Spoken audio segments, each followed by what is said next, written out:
Bible గ్రంథం మనం ఆలోచిస్తే బైబిల్ గ్రంథంలో ఆదికాండం నుంచి ప్రకటన వరకు అద్భుతమైన దైవ ప్రత్యక్షత, దేవుని సంపూర్ణత, రక్షణ పొందినటువంటి వారి పట్ల దేవుని ఉన్నతమైన ఉద్దేశం ఏమిటో బైబిల్ గ్రంథం మనకు చాలా స్పష్టంగా దేవుని యొక్క హృదయమును మనకు తెలియజేస్తుంది. రాసుకునేవారు తప్పనిసరిగా రాసుకోనండి. ఒకవేళ రాసుకోలేని వాళ్ళు శ్రద్ధగా వినండి. విన్న సంగతులు దేవుడు మీ జీవితంలో కార్యాలు చేయనట్లుగా మనసులో ప్రార్థన చేసుకుంటూ దేవుని సందేశాన్ని వినండి. ప్రైజ్ ద లార్డ్, హల్లెలూయా. దేవుడు నిన్ను చీకటి నుండి, అంధకార క్రియల నుండి సత్యములోనికి, సంఘములోనికి దేవుడు మనల్ని ఎందుకు పిలిచాడో తెలుసా?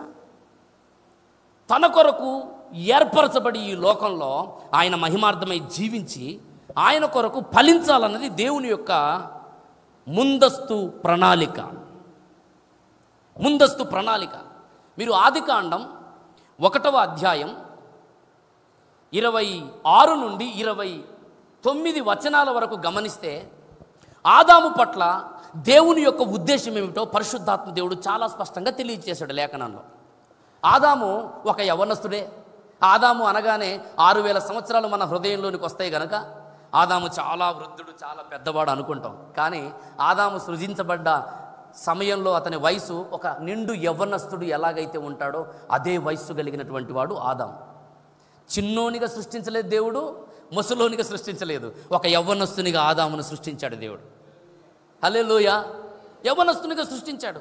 ఆదాము పట్ల దేవుని యొక్క అంతిమ లక్ష్యం, ఉద్దేశం చాలా స్పష్టంగా ఆదికాండం 1:26 నుండి చెప్పబడింది. నేను ఒక మాట మీకు జ్ఞాపకం చేయాలనుకుంటున్నా. బైబిల్ అంతా కూడా నువ్వు ఒక చిత్తరువుగా చూసే అధ్యాయం ఏమిటో తెలుసా? ఆదికాండం 1వ అధ్యాయం. దేవునికి స్తోత్రం. ఆదికాండం 1వ అధ్యాయాన్ని నువ్వు సరిగా ధ్యానం చేయగలిగితే, పరిశోధించగలిగితే, చూడగలిగితే, యవ్వనస్తులారా, దేవుడు మీ జీవితం పట్ల తాను కలిగి ఉన్న ఉద్దేశం ఏమిటో పరిశుద్ధాత్ముడు స్పష్టంగా మనందరికీ బయలుపరుస్తాడు. ప్రైజ్ ద లార్డ్, హల్లెలూయా.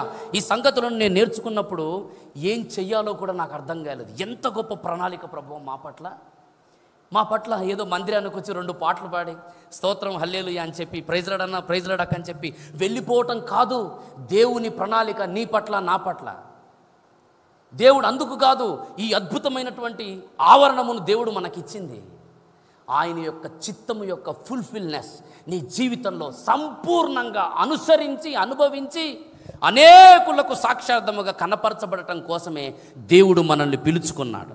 మన కొరకు వనరులను, వసతులను, సదుపాయాలను, సమస్తమును దేవుడు సమకూరుస్తున్నది కేవలం దానికోసమే. హల్లెలూయా, హల్లెలూయా. నీ జీవితంలో దేవుడు సమస్తాన్ని సమకూర్చి నిన్ను భద్రపరుస్తూ, పోషిస్తూ, సంరక్షిస్తున్నది ఎందుకంటే తన చిత్తము నీ జీవితంలో, లోకంలో జరగటం కోసమే. ఏదైతే దేవుడు ప్లాన్ కలిగి ఉన్నాడో అది నెరవేర్చబడాలి. ఆదాం పట్ల దేవుని యొక్క అద్భుతమైన చిత్తం మనం ఆదికాండం 1:26లో చూస్తాం. ఆదికాండం 1వ అధ్యాయం 26వ వచనములో 6వ దినమున ఆదాము పట్ల దేవుని యొక్క సంపూర్ణమైన చిత్తం ఎంతో అద్భుతంగా పరిశుద్ధాత్మ దేవుడు ఇక్కడ రాయించాడు.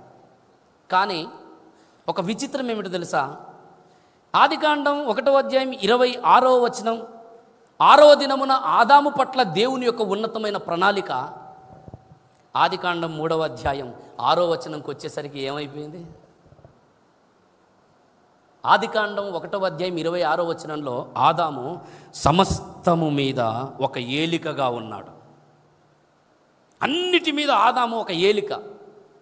సూపర్ న్యాచురల్ పవర్తో, శక్తితో, జ్ఞానముతో ఆదాము ఆదికాండం 1:26లో మనకు కనబడ్డాడు. ఆదాముకున్నటువంటి పోలిక ఏ పోలిక? దేవుడు తన పోలిక, తన స్వరూపము చొప్పున ఆదామును సృజించాడు. ఆదాముకు దేవుడిచ్చినటువంటి పోలిక ఆయన పోలిక. సృష్టిలో మీరు మొదటి దినము నుంచి చూడండి, ఎక్కడా లేదు. 1వ వచనము నుంచి 25వ వచనం వరకు చూడండి, దేవుడు అన్నిటి విషయంలో కలుగునుగాక, కలుగునుగాక, కలుగునుగాక అంటాడు. అవునా? అవునా? కలుగునుగాక, కలుగునుగాక, కలుగునుగాక అంటాడు. ఆదాము దగ్గరికి వచ్చేసరికి ఆ మాట అనలేదు. ఎందుకో తెలుసా? ఆదాములో దేవుడు ఉంచాలనుకుంది ఏందో తెలుసా? తన ఇమేజ్, దేవునికి స్తోత్రం, తన చిత్రం, ఇక్కడ కూర్చున్న నీవు సామాన్యమైన వాడవు కాదు, దేవుని యొక్క ముద్ర కలిగిన వాడవు. Praise the lord. దేవుని యొక్క ముద్రను దాచుకున్న వాళ్ళం మనం. దేవుని యొక్క ఓన్ ఇమేజ్, ఆయన యొక్క చిత్రపటం, ప్రతిబింబం నీవు నేను. ఈ లోకంలో దేవుడు నీకు అటువంటి ఆధిక్యత, అధికారం ఇచ్చాడు. ఆదికాండం 1లో ఇంత అద్భుతమైన సంగతిని చూస్తాం. కానీ ఆదికాండం 3వ అధ్యాయం 6వ వచనం నుంచి చూస్తే ఆదాము యొక్క పరిస్థితి తలకిందులైపోయినట్లుగా ఉంటుంది. చిన్నగా మైల్డ్గా పెట్టండి కదా మ్యూజిక్. ఆదాము యొక్క పరిస్థితి తలకిందులైపోయినట్లుగా ఉంటుంది. ఇక్కడేమో ఏలికగా ఉన్నాడు. ఆదికాండం 3వ అధ్యాయం 6వ వచనంలో చూసరికి ఆదాము ఎలా మారిపోయాడు? దాసునిగా మారిపోయాడు. ఏలిక ఏమైపోయాడు? దాసుడైపోయాడు. ఎంత విచిత్రం! అన్ని విషయాలలో 3వ అధ్యాయం మీరు చూడండి జాగ్రత్తగా. ఆదాము అన్ని విషయాల్లో ఓడిపోయినట్లుగా కనిపిస్తుంది.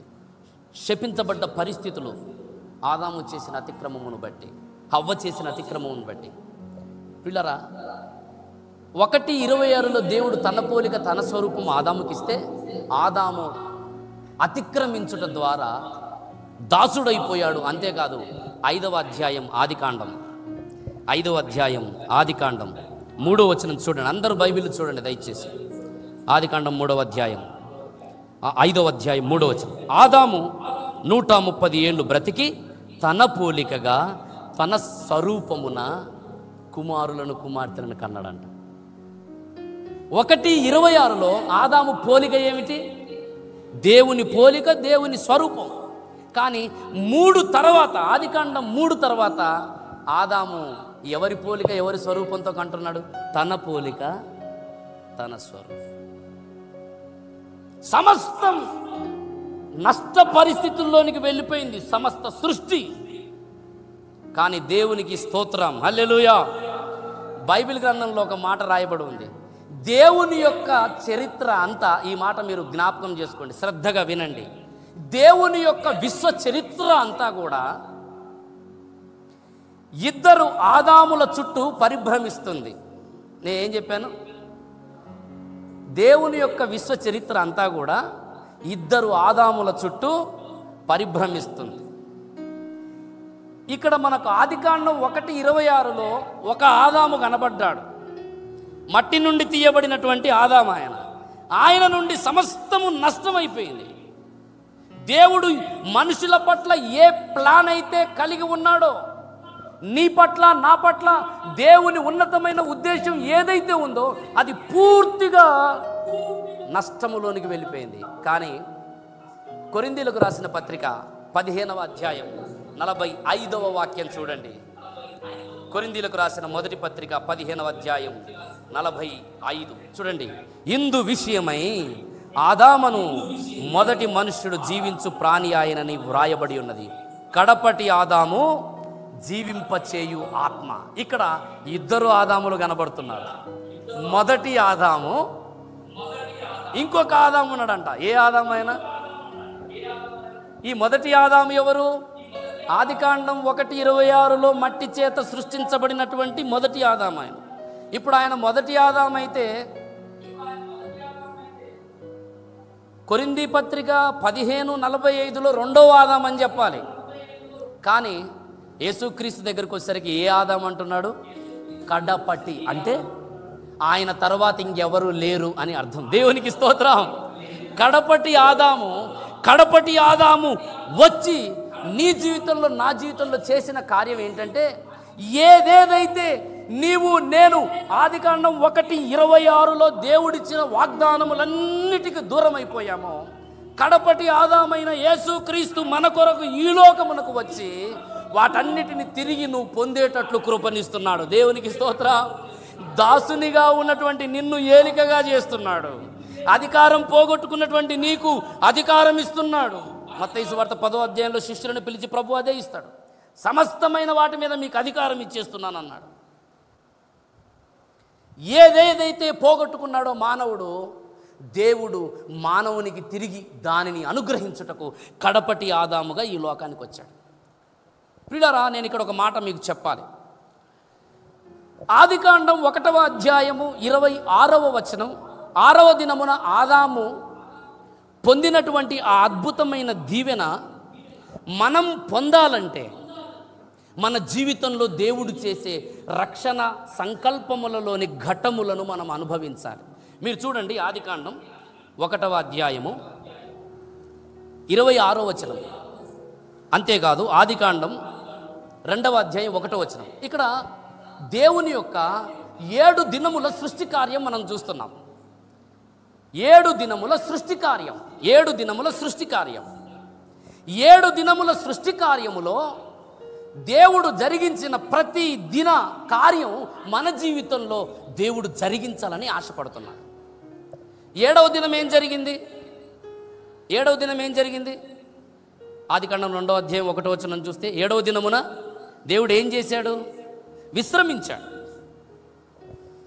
ఆదికాండం 2వ అధ్యాయం 1వ వచనంలో ఉన్నటువంటి 7వ దినము దేవుని యొక్క విశ్రాంతి దేనిని సూచిస్తుందంటే, హెబ్రీ పత్రిక 4:1లో చెప్పబడ్డ మనము పొందబోయే నిత్యమైన విశ్రాంతిని సూచిస్తుంది. మీరు ఎంతమందికి అర్థమవుతుంది నేను చెప్పేది? దేవునికి స్తోత్రం, హల్లెలూయా. ఆదికాండం 2వ అధ్యాయములో 7వ దినమున దేవుడు జరిగించిన విశ్రాంతి హెబ్రీ పత్రిక 4:1లో చెప్పబడ్డ మనము పొందబోయే నిత్యమైన విశ్రాంతిని సూచిస్తుంది. అది మన డెస్టినేషన్. రక్షణ పొందిన ప్రతి విశ్వాసి, నీ పట్ల నా పట్ల దేవుని అంతిమ లక్ష్యం విశ్రాంతి పొందటం. హల్లెలూయా. దేవునితో యుగయుగాలు ఉండటం అనేది మన డెస్టినేషన్. మన రక్షణ గమ్యస్థానం ఏంటండి? చెప్పండి. రక్షణకు ఉన్నటువంటి ఎండింగ్, అద్దరి ఏమిటి? దేవునితో మనం యుగయుగాలు ఉండటమే రక్షణ యొక్క డెస్టినేషన్, గురి, అంతిమ లక్ష్యం. నేను ఒక మాట చెప్పనా మీకు? ఆదికాండం 2వ అధ్యాయం 1వ వచనం నీ జీవితంలో అనుభవంగా మారాలంటే ఆదికాండం 1:26 నీ జీవితంలో నువ్వు అనుభవించాలి. దేవునికి స్తోత్రం. మీకు అర్థమైందో లేదో, నాకైతే అర్థమైందా? ఎంతమందికి అర్థమైంది? అర్థమైన వాళ్ళు చేతులు ఎత్తండి. అర్థం కాలేదు కాబట్టి నేను ఒక మాట చెప్తాను. ఆదికాండం 2వ అధ్యాయము 1వ వచనంలో ఏముంది? దేవుడు విశ్రమించాడు. 7వ దినమున దేవుడు ఏం చేశాడు? విశ్రాంతి పొందాడు.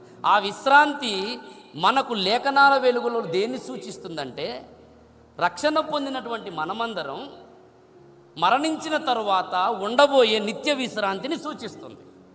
ఆ విశ్రాంతిలోనికి నువ్వు చేరకముందు, ఆ విశ్రాంతిని నువ్వు పొందాలంటే, దేవుడు ఆ విశ్రాంతిలో నీ కొరకు సిద్ధపరిచిన వాటన్నిటిని నువ్వు అనుభవించాలంటే, ఆదికాండం 1:26లో 6వ దినమున దేవుడు జరిగించిన ఆయన పోలిక, ఆయన సారూప్యం నీలో నువ్వు పొందాలి. దేవునికి స్తోత్రం, హల్లెలూయా. 7వ దినము యొక్క విశ్రాంతి నువ్వు పొందాలంటే 6వ దినములో ఆయన పోలిక, ఆయన సారూప్యంలోనికి మనమందరం రావాలి. ఇది దేవుని ప్లాన్. హల్లెలూయా. అర్థమైందా? దేవునికి స్తోత్రం. 7వ దినమున నువ్వు విశ్రాంతిని అనుభవించాలంటే 6వ దినములో ఉన్నటువంటి దేవుని పోలిక, సారూప్యం నా జీవితంలో రావాలి. ఇదే దేవుని అల్టిమేట్ ప్లాన్, అంతిమ లక్ష్యం. లేఖనముల యొక్క అంతిమ లక్ష్యం ఏంటంటే నువ్వు క్రీస్తు వలె జీవించాలి. దేవునికి స్తోత్రం. లేఖనముల యొక్క, చెప్పండి అందరు నాతో పాటు, లేఖనముల యొక్క అంతిమ లక్ష్యం ఏంటి? ఏంటి? ఆయన స్వరూపంలోనికి నేను మారాలి. హల్లెలూయా, హల్లెలూయా. లేఖనముల యొక్క అంతిమ లక్ష్యం ఏంటి? ఆయన స్వరూపం. రోమాపత్రిక 8వ అధ్యాయము 29వ వాక్యంలో ఒక అద్భుతమైన మాట పరిశుద్ధాత్ముడు తెలియజేస్తున్నాడు. చూడండి ఒకసారి. రోమాపత్రిక 8వ అధ్యాయము 29 చదవండి దయచేసి త్వరగా. ఎందుకనగా అనేక సహోదరులలో జ్యేష్ఠుడగునట్లు దేవుడెవరిని ముందుగా ఎరిగెనో సారూప్యము గలవారగుటకు. హల్లెలూయా. నువ్వెందుకు నిర్ణయించబడ్డావో తెలుసా? వినండి వినండి యవనస్తులారా, మనం ఎందుకు నిర్ణయించబడ్డామో తెలుసా?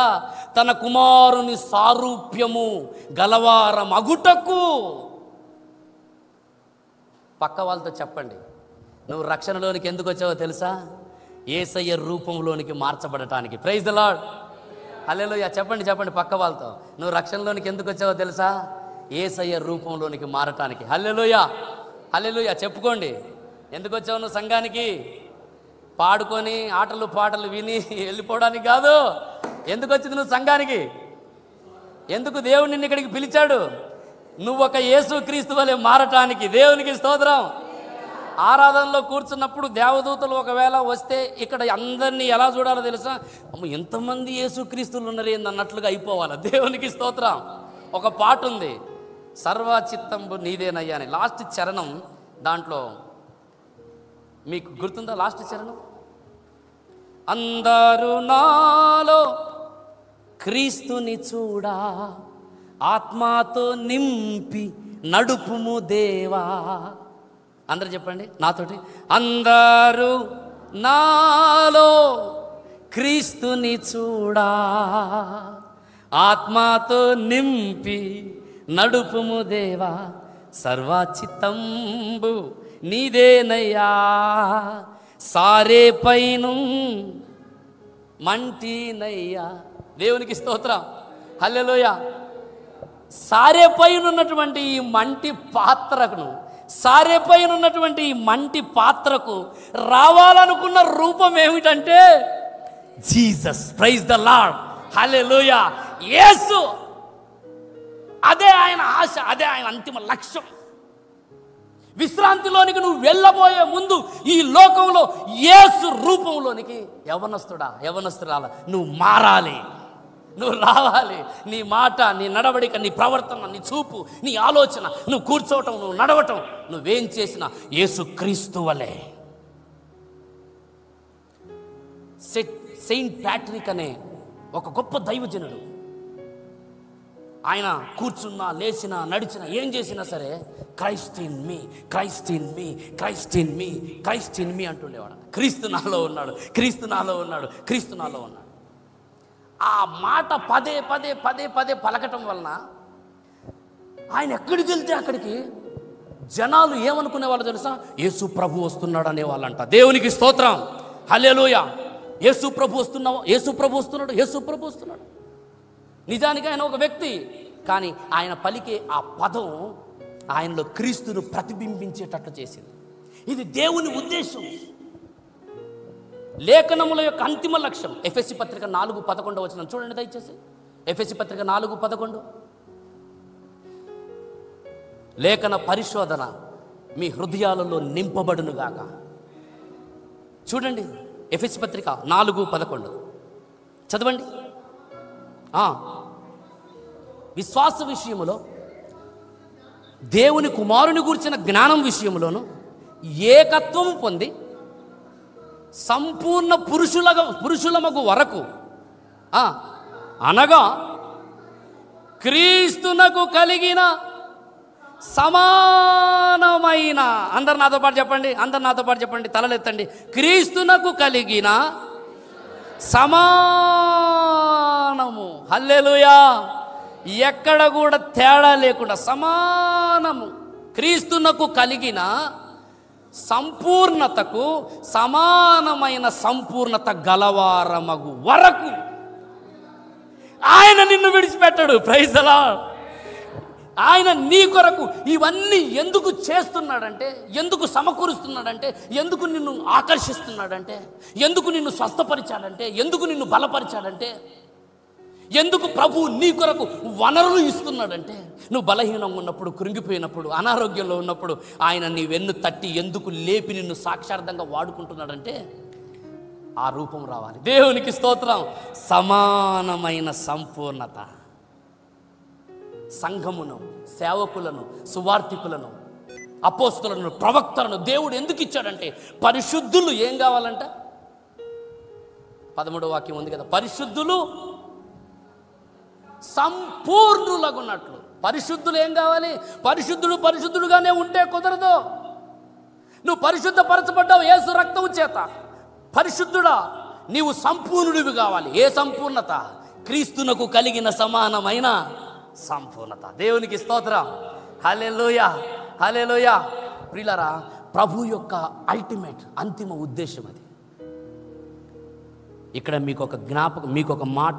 ఈ అనుభవం నీ జీవితంలో రావాలంటే సామాన్యమైనదా? చెప్పండి.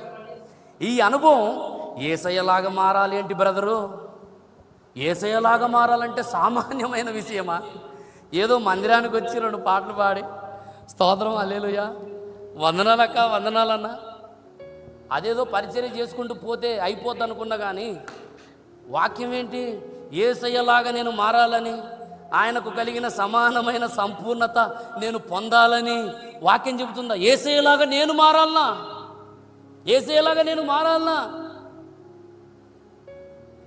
లేఖనం చెప్తుంది. గలతీయులకు రాసిన పత్రిక 4లో పౌలు అంటాడు, క్రీస్తు సారూప్యము మీ యందు ఏర్పడు వరకు. అందరు చెప్పండి నాతో పాటు, క్రీస్తు సారూప్యము మీ యందు అన్నకాడ మీరేం పెట్టుకోవాలి? ఆ వచనం చూడండి, గలతీ పత్రిక 4 క్రీస్తు స్వరూపము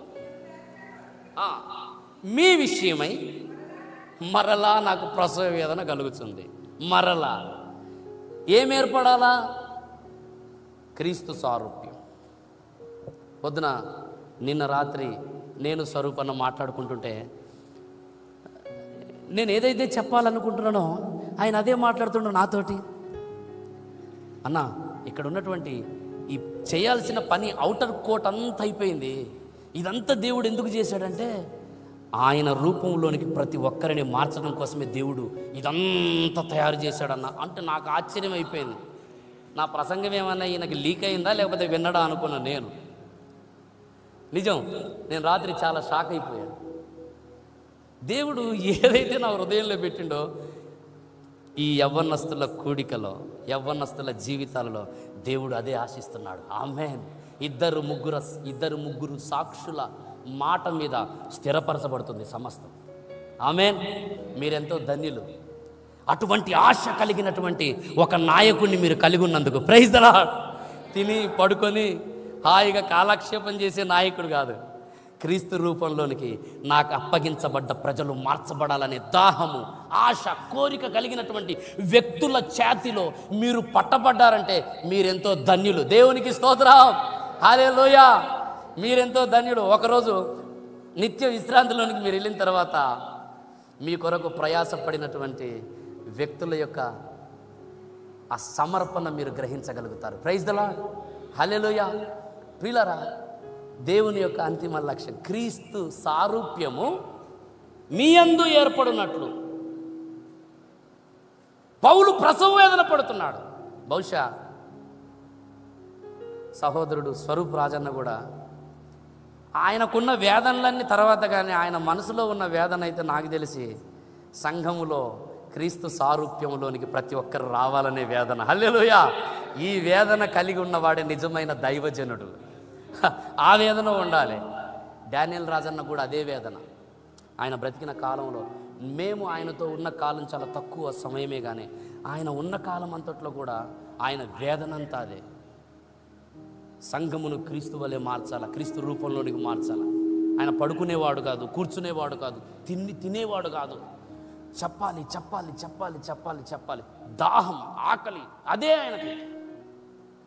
వీళ్ళారా, నిజంగా మీరు ఎంతో ధన్యులు. యవ్వనస్తులారా, ప్రభు చేత మీరు పట్టబడ్డారు. ఒక మంచి సంఘములో దేవుడు మిమ్మల్ని స్థిరపరుస్తున్నాడంటే నిజంగా మీకంటే ధన్యులు ఎవరుండరు. ప్రైజ్ ది లార్డ్, హల్లెలూయా. నమ్మిన వాళ్ళు దేవునికి స్తోత్రాలు చెప్పండి, స్తోత్రాలు చెప్పండి. మౌనంగా కూర్చోకండి, స్తోత్రాలు చెప్పండి. నీ నోటిని బాగుగా తెరువు, దానిని అంటే తెరవకపోతే నువ్వు నింపబడాలంటే ఏం కావాలి? తెరవబడాలి. దేవునికి స్తోత్రం, దేవునికి స్తోత్రం. నువ్వు ఎంత తెరిస్తే అంత నింపబడతావు. హల్లెలూయా. నీ మనసు, నీ హృదయం, నీ ఆలోచన, నీ మైండ్ సమస్తం నింపబడుతుంది దేవుని శక్తి చేత. హల్లెలూయా. ఆమేన్, ఆమేన్. ప్రియులారా, యేసుక్రీస్తు ప్రభువు వారి యొక్క పోలిక నీ జీవితంలో రావాలనేది దేవుని యొక్క అంతిమ లక్ష్యం. అయితే అది అంత సామాన్యమా? ఈ అనుభవం నువ్వు పొందాలంటే నీ జీవితంలో దేవుడు నియమించినటువంటి రక్షణ సంకల్పములోని మెట్లను నువ్వు ఎక్కటం నేర్చుకోవాలి. దేవునికి స్తోత్రం, హల్లెలూయా. ఆదికాండం 1వ అధ్యాయం 26వ వచనం మనందరి జీవితంలో నెరవేర్చబడాలంటే క్రీస్తు సారూప్యం మనయందు ఏర్పడాలంటే అందరు కలిసి నాతో చెప్పండి, క్రీస్తు సారూప్యం నాయందు ఏర్పడాలంటే ఏం చేయాలి? దేవుడు నియమించిన స్టెప్స్, మెట్లు ఆదికాండం 1 నుండి 26 వరకు ఉన్నది. దేవునికి స్తోత్రం. ఆదికాండం 1వ అధ్యాయము 26వ వచనంలో ఆదాము పొందిన 6వ దినమున దేవుని పోలిక సారూప్యం ఒక వ్యక్తి జీవితంలోనికి రావాలంటే ఆదికాండం 1, 2, 3, 4, 5 దినాల యొక్క అనుభవం నీ జీవితంలోనికి రావాలి. 6వ దినం ఆయన పోలిక, ఆయన సారూప్యం. 6వ దినము యొక్క ఆయన పోలికను, సారూప్యము నువ్వు పొందాలంటే మొదటి దినము, 2వ దినము, 3వ దినము, 4వ దినము, 5వ దినము యొక్క అనుభవం నీ జీవితంలో నువ్వు రక్షణ పొందిన నాటి నుండి జరుగుతూ ఉండాలి. ప్రైజ్ ద లార్డ్, హల్లెలూయా. అర్థమైందా మీకు? అర్థమైందా? 6వ దినము యొక్క అనుభవం నువ్వు పొందాలంటే మొదటి దినం, 2వ దినం, 3వ దినం, 4వ దినం, 5వ దినం యొక్క అనుభవం పొందాలి. ఈ మొదటి అధ్యాయం మొదటి వచనాలలోనే దేవుడు చేసే సృష్టి కార్యాన్ని పరిశుద్ధాత్మ దేవుడు జ్ఞాపకం చేస్తున్నాడు. ఆయన చేసే కార్యం ఏంటంటే మొదటి దినమున క్రీస్తు పోలిక, క్రీస్తు సారూప్యం నీలోనికి రావటం కొరకు ఆయన మొట్టమొదటిగా చేసే కార్యం ఏమిటంటే కమ్ముకున్న చీకటి నుండి దూరపరుస్తున్నాడు. ప్రైజ్ ద లార్డ్, హల్లెలూయా. చూడండి 3వ వచనంలో 2వ వచనం, భూమి నిరాకారముగాను శూన్యముగాను ఉండెను, చీకటి అగాధ జలముల పైన కమ్మి ఉండెను. చీకటి ఏముంది? చీకటి ఎలా ఉంది? అగాధ జలముల పైన కమ్ముకొని ఉంది. దేవుడు భూమి ఆకాశమును సృజించాడు. సృజించినప్పుడు ఎలా సృజించాడు? చాలా అద్భుతంగా సృజించాడు. ఆదామును సృజించినప్పుడు దేవుడు అద్భుతంగా సృజించినట్లుగా సృష్టిని కూడా దేవుడు అద్భుతంగా సృష్టించాడు. కానీ సృష్టి ఏమైపోయిందో తెలుసా? చీకటి చేత కమ్ముకుంది. 3 విషయాలు చెప్తున్నాడు: నిరాకారము, శూన్యము, చీకటి. నిరాకారము, శూన్యము, చీకటి. ఒక ఆకారం లేదు, ఎంటీ అయిపోయింది, చీకటితో నింపబడ్డది సృష్టి. ఇక్కడ సృష్టిలో జరిగిన పరిస్థితే మనందరి జీవితాల్లో కూడా జరుగుతుంది. చీకటి యొక్క ప్రభావం ఏం చేస్తుందంటే మనిషి జీవితాన్ని కమ్ముకొని దేవుని యొక్క చిత్తమును అనుభవించకుండా ప్రతి ఒక్కరి జీవితంలో చీకటి వ్యవస్థ పనిచేస్తుంది. దేవుని యొక్క అద్భుతమైన చిత్తం ఏంటంటే ఆ చీకటి నుండి మనలను వేరు చేయాలనుకుంటున్నాడు. Praise the lord. చీకటిని వేరుపరచెను. దేవుడు వెలుగును చీకటిని ఏం చేస్తున్నాడు? వేరుపరుస్తున్నాడు. మన జీవితంలో కమ్ముకున్నటువంటి చీకటి నుండి దేవుడు వేరుపరచాలనే ఆశ కలిగి ఉన్నాడు. ఈ లోకంలో నువ్వు జీవించే కాలమంతట్లో కూడా దేవుని యొక్క ఉద్దేశం ఏంటంటే చీకటి నుండి నువ్వు వేరు కావాలి. చీకటి అంటే బైబిల్ గ్రంథం చెబుతుంది, అంధకార రాజ్యానికి అధికారి ఎవడంటే సైతాన్. కొలసి పత్రిక 1:13లో పౌలు భక్తుడు అదే చెబుతున్నాడు. అంధకార సంబంధమైన అధికారము నుండి దేవుడు మనలను విడుదల చేశాడు. ఆ అధికారమునకు అధికారి, ఆ వ్యవస్థకు అధికారి ఎవరంటే సైతాన్. వాడు చీకటి సంబంధమైన వాడు, చీకటి వ్యవస్థకు అధికారి. ఇప్పుడు దేవుడు సృజించినటువంటి మనుషులను వాడు ఏం చేయాలనుకుంటున్నాడంటే చీకటి వ్యవస్థలోనికి నడిపించాలనుకుంటున్నాడు. చీకటి వ్యవస్థలో ఉండే క్రియలేమిటి? రోమాపత్రిక చూడండి, రోమాపత్రిక 13వ అధ్యాయం 12వ వాక్యంలో పరిశుద్ధాత్మ దేవుడు తెలియజేస్తున్నాడు. రోమాపత్రిక 13వ అధ్యాయము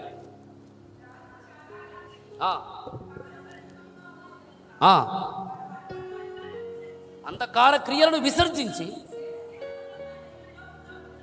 అంధకార క్రియలను విసర్జించి, ఏమిటా అంధకార క్రియలు? చదవండి ఇంకా. అల్లరితో కూడిన ఆటపాటలైనను, మత్తైనను లేకయు, కామ విలాసములైనను లేకయు, పోకిరి చేష్టలు, ఇవన్నీ అంధకార క్రియలు. ఎఫెసీ పత్రిక 5వ అధ్యాయంలో కూడా పూర్వము మీరు చీకటి అయి ఉంటిరి అంటాడు 8వ వచనంలో, 5:8లో. ఎఫెసీ పత్రిక 5:8 చూడండి దయచేసి. పూర్వము మీరు చీకటి అయి ఉంటిరి. ఏంటా చీకటి? 2వ వచనం నుండి చదివితే ఆ క్రియలు అక్కడ కనబడతాయి. ఆ క్రియల చేత మనం అందరం నింపబడ్డాం, ప్రపంచ ధర్మము చొప్పున ఈడువబడ్డాం.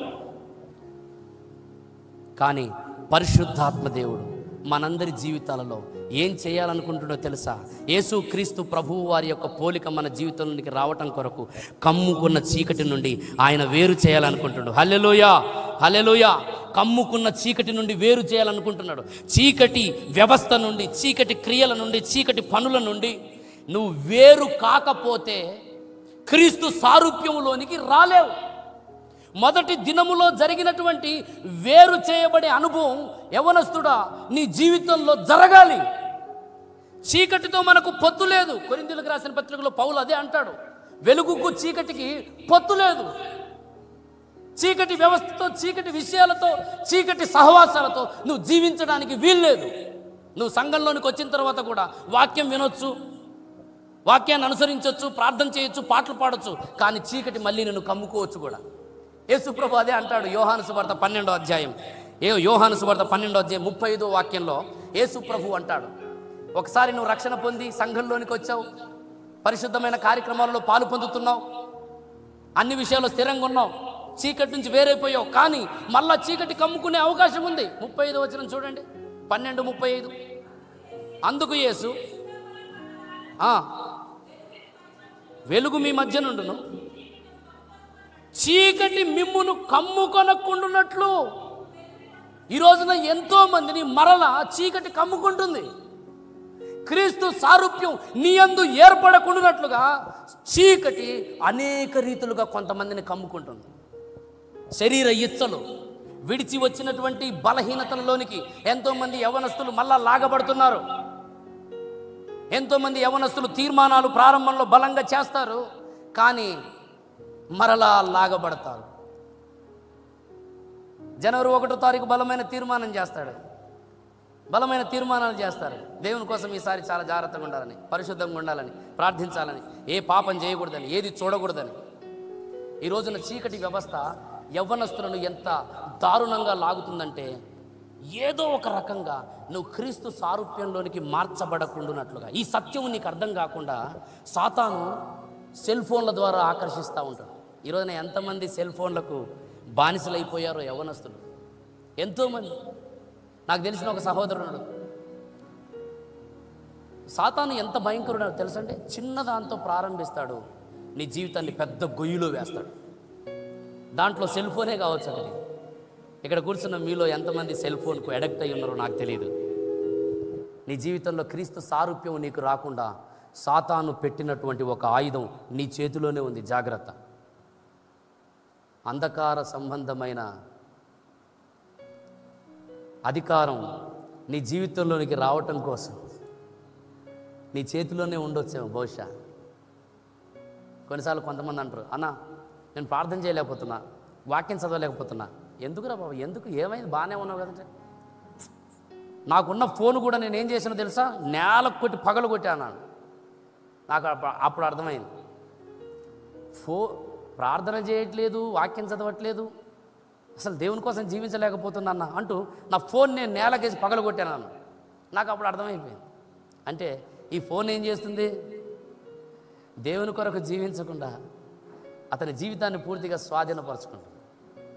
పిల్లరా, ఒకసారి ఆలోచించండి. దేవుని యొక్క సత్యం నీ జీవితంలో జొప్పించబడకుండా ఒకవేళ ఏదైనా నిన్ను ఆకర్షిస్తుందా? యవనస్తుడా, యవనస్తురాలా? చీకటి మరలా నిన్ను కమ్ముకునే ప్రమాదం ఉంది. చీకటి ఎంతోమందిని కమ్ముకుంది. ఇస్కరియోతు యూదాను చూడండి మీరు. యోహాను సువార్త 13వ అధ్యాయంలో యేసుక్రీస్తును అప్పగించిన తరువాత ఒక అద్భుతమైన మాట ఉంటుంది, మీరు చూడండి. యోహాను సువార్త 13వ అధ్యాయం, యేసుక్రీస్తును అప్పగించిన తరువాత యోహాను సువార్త 13వ అధ్యాయం 2వ వచనం చూడండి. మొదట, వారు భోజనము చేయుచుండగా ఆయనను అప్పగింపవలనని సీమోను కుమారుడు ఇస్కరియోతు యూదా హృదయములో అపవాది ఇంతకుముందే మొట్టమొదటిగా ఆలోచన పుట్టించాడు. ఆ తర్వాత ఆయన ముక్క పుచ్చుకున్న తర్వాత ఏం జరిగింది? 26వ వచనం చూడండి. అందుకు యేసు, నేను ఒక ముక్క ముంచి ఎవరికి ఇచ్చేదనో వాడే అని చెప్పి ఒక ముక్క ముంచి సీమోను కుమారుడు ఇస్కరియోతు యూదాకి ఇచ్చాను. వాడు ఆ ముక్క పుచ్చుకొనగానే సాతాను ఆలోచనలో మొదట ప్రవేశించింది, ముక్క పుచ్చుకోగానే ఇప్పుడు డైరెక్ట్గా లోపటికి ప్రవేశించింది. తర్వాత యూదా యొక్క చరిత్ర ఎలా మారిపోయిందో తెలుసా? చూడండి 30వ వచనం చదవండి. వాడు ఆ ముక్క పుచ్చుకొని వెంటనే బయటికి వెళ్ళిపోయాను. అప్పుడు రాత్రి వేళ. ఎందుకు అది రాయించాడు? అప్పుడు రాత్రి వేళ. మీరు అర్థం చేసుకుంటున్నారా? క్రీస్తుకు మనము వ్యతిరేకముగా జీవించే అనుభవాన్ని, పరిస్థితులను సాతాను మన జీవితంలో కల్పించడం కోసం వాడు ఉపయోగించే పద్ధతులు ఎన్నెన్నో ఉన్నాయి. నీ జీవితాన్ని చీకటిలోనికి తీసుకెళ్ళాలి, చీకటి వ్యవస్థలో నిన్ను ఈడ్చివేయాలి. చిన్నదానితో ప్రారంభిస్తాడు. అది ఆలోచనే కావచ్చు. ఈవెన్ ఆలోచన నీ జీవితంలోనికి వస్తున్నప్పుడు సత్యానికి విరోధంగా, సంఘమునకు విరోధముగా, క్రీస్తుకు విరోధంగా దాన్ని వెంటనే నువ్వు బ్రేక్ చేయి. Amen, amen.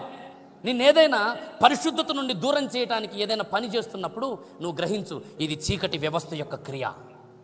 ఇవన్నీ ఆలోచన. ఎంతోమంది యవనస్తులు ఆలోచనల చేత చెడిపివేయబడుతుంటారు.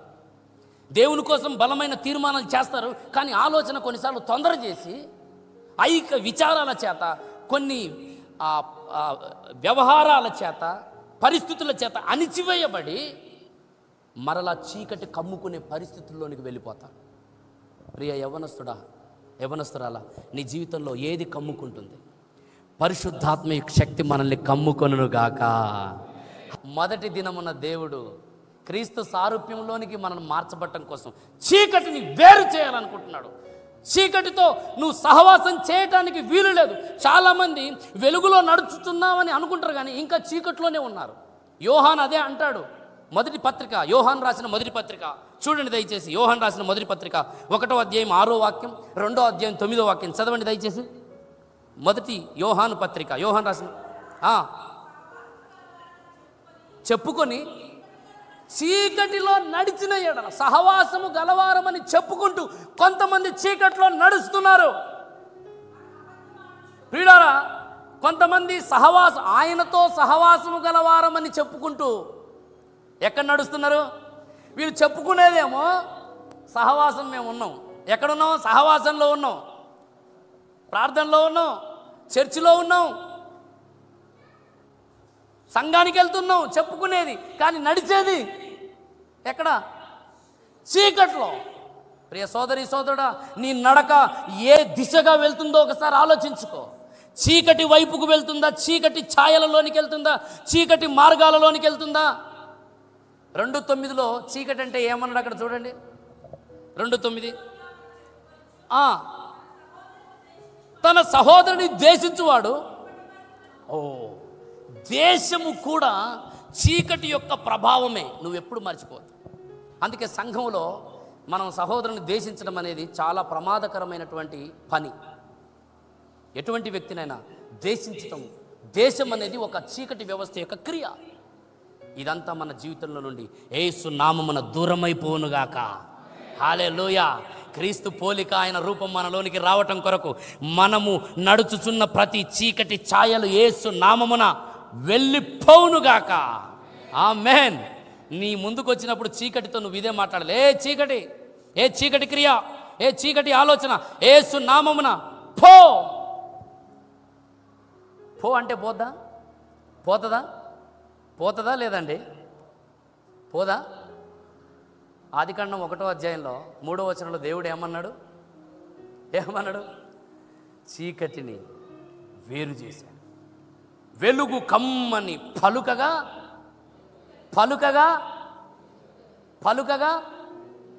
ఏంది అర్థం కాట్లే నాకు.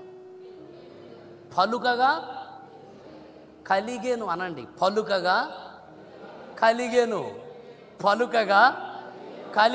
దేవునికి స్తోత్రం. నువ్వు కూడా పలుకు. నీ మార్గాలలో, నీ త్రోవలలో, నీ పరిస్థితులలో చీకటి ఛాయలు ఒకవేళ ఉంటే పలుకు, వెలుగు కలుగుతుంది. ఆమేన్, ఆమేన్. పలుకుకు ఆ శక్తి ఉంది. జీవన్ మరణములు నాలుక వశం. పలుకు. రెండవ దినమున ఏం చేశాడు? మరియు దేవుడు జలముల మధ్యన ఒక విశాలము కలుగజేసి, విశాలము కలిగి ఆ జలములను ఈ జలములను వేరుపరచునుగా కానీ పలికెను. దేవుడు ఆ విశాలము చేసి విశాలము క్రింది జలములను, విశాలము మీది జలములను వేరుపరపగా ఆ ప్రకారమాయ. జలములను 2వ దినమున ఏం చేస్తాడు? మొదటి దినమున చీకటిని వేరు చేశాడు, 2వ దినమున జలములను వేరు చేస్తున్నాడు. ఇక్కడ స్పెసిఫిక్గా 2 మాటలు చెప్పబడ్డాయి. క్రింది జలములు, మీది జలములు కదా, 2 జలములు, ఒకటి క్రింది జలము, 2 మీది జలము. వాటి మధ్య ఒక విశాలత ఏర్పడాలి. బైబిల్ గ్రంథంలో జలము అన్న చోట కొన్నిసార్లు దేనికి చెప్పబడుతుందో తెలుసా? భక్తిహీనులకు, లోకమునకు సాదృశ్యముగా చెప్పబడుతుంది. యెషయా గ్రంథం దయచేసి చూడండి, యెషయా గ్రంథం 57:28. భక్తిహీనులు కదులుచున్న సముద్రము వంటి వారు. భక్తిహీనులను దేనితో పోలుస్తుందంటే లేఖనం కదులుచున్న సముద్రంతో పోలుస్తుంది. ప్రకటన గ్రంథం 13వ అధ్యాయం కానీ, ప్రకటన గ్రంథం 17వ అధ్యాయం 15వ వచనంలో కానీ సముద్రముల మీద ఒక కూర్చున్నటువంటి దురాత్మ శక్తిని లేఖనం చూపిస్తుంది. అదంతా లోక వ్యవస్థ. మొదటిదేమో చీకటి వ్యవస్థ అయితే, రెండవది జలముతో పోల్చబడింది అంటే లోకం. దేవుడు మన జీవితంలో దేని నుంచి రెండవదిగా వేరు చేయాలనుకుంటుండంటే లోకము నుండి వేరు చేయాలనుకుంటుండు. ప్రైజ్ ద లార్డ్, హల్లెలూయా. క్రీస్తు సారూప్యం ప్రియ సోదరి సోదరులారా మనలోనికి రావాలి అంటే లోకము నుండి మనము వేరు చేయబడిన వారమై ఉండాలి. మనము లోక సంబంధులము కాదు, మనము ఆత్మ సంబంధులము. లోకము నుండి వేరు చేయబడిన వారం, లోకము నుండి ఏర్పరచబడిన వాడవు నువ్వు. గలతీయులకు రాసిన పత్రిక 6వ అధ్యాయం పౌలు భక్తుడు అంటాడు. ఒకసారి చూడండి లోకం విషయమై పౌలు ఏమంటాడంటే, గలతీ పత్రిక 6:14